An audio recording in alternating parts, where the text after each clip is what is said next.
Hi, welcome to our Sports Picks. My name is Peter Loshak. Today is Friday, February 9th. We are talking right now with Joe Gavazzi from JoeGavazziSports.com. We're going to take a look at a bunch of college basketball games that go tomorrow on Saturday. First game we're going to look at is Fordham and Duquesne. And Joe Gavazzi, in the live shows that I do every day, pretty close to the start of the basketball season, I said that I was looking to generally fade Fordham game in and game out, and that has mostly proved to be the correct thing to do. Overall in the year, they are 5-14 ATS. So in general, I see them as a bad team that might be even a little bit worse than the market is giving them credit for. Their next game is going to be on the road against Duquesne, and Duquesne not necessarily great, but they have been covering recently. They're also coming off a big loss to Dayton, so maybe this is a big bounce back spot at home for Duquesne. The big question is, how big of a favorite will Duquesne be here? Of course, the points are paramount. Not exactly sure where the line's going to open. I'm not seeing an opening line yet, but again, in general, I'm usually looking to fade Fordham one way or the other. What's your take on this one, Joe?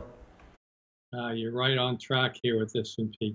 You know, it's been since the middle 50s that Cy Hugo Green and the Ricketts brothers led Duquesne to national prominence. Not many of you remember that. Perhaps you remember the late 70s when it was the 6-foot 10-inch twin towers of the Nelson twins that led Duquesne into national title consideration. But that's been 40 years ago. There hasn't been much happening up on the bluff since that time. Back in the last 5 years under head coach Ferry, the Dukes only averaged 12 wins per season. Now they have Keith Dambrot from Akron as their head coach, and things are beginning to turn around. No surprise that they've happened at home first, where the Dukes are 5-1 against the spread at home in conference play. They've also been very resilient under Dambrot, going 4-1 against the spread off a loss in conference play.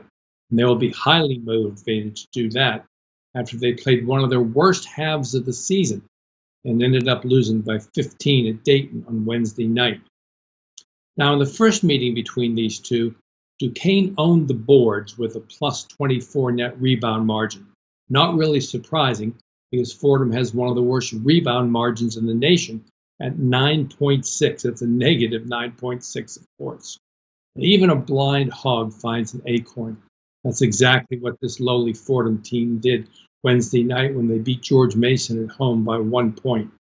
But that has proven to be an ominous indicator for Fordham, as they are just 1-6 against the spread following a win this year.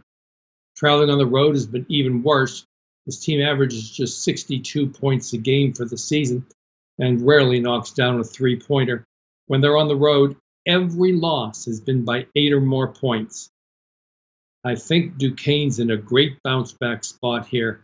I think the fundamentals are in place for them to repeat the resounding victory against Fordham in the first game, and I like the Dukes in a big bounce-back victory at home to tip off Saturday afternoon.